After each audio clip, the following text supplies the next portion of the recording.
राजनाथ सिंह ने कहा कि अगर पाकिस्तान की ओर से सर क्रीक इलाके में कोई भी हिमाकत हुई तो उसका इतिहास भूगोल सब बदल दिया जाएगा। रक्षा मंत्री ने कहा कि पाकिस्तान को याद रखना चाहिए कि किर्क का रास्ता कराची से जाता है।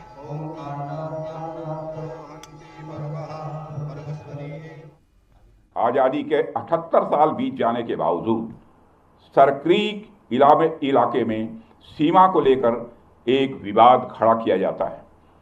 भारत ने कई बार बातचीत के रास्ते इसका समाधान करने का प्रयास किया है, मगर पाकिस्तान की नीयत में खोट है, उसकी नीयत साफ नहीं है। जिस तरह से हाल में पाकिस्तान की फौज ने सरक्रीक के सटे इलाकों में अपना मिलिट्री इंफ्रास्ट्रक्चर बढ़ाया है, वह उसकी नीयत बताता है। साथियों, भारत की सीमाओं की रक्षा भारतीय सेनाएं और बॉर्डर सिक्योरिटी फोर्स मिलकर मुस्तैदी से कर रही हैं। अगर सरक्रीक इलाके में पाकिस्तान की ओर से कोई भी हिमाकत की गई तो उसे ऐसा करारा जवाब मिलेगा कि इतिहास और भूगोल दोनों बदल जाएंगे मेरे साथियों। और 1965 की जंग में भारत की सेना ने लाहौर तक पहुंचने का सामर्थ्य भी दिखाया। आज 2025 में पाकिस्तान को याद रखना चाहिए कि कराची का एक रास्ता क्रीक से ही होकर गुजरता है। साथियों, ऑपरेशन सिंदूर के दौरान पाकिस्तान ने लेह से लेकर सरक्रीक के इस इलाके तक भारत के डिफेंस सिस्टम को भेजने की नाकाम कोशिश की।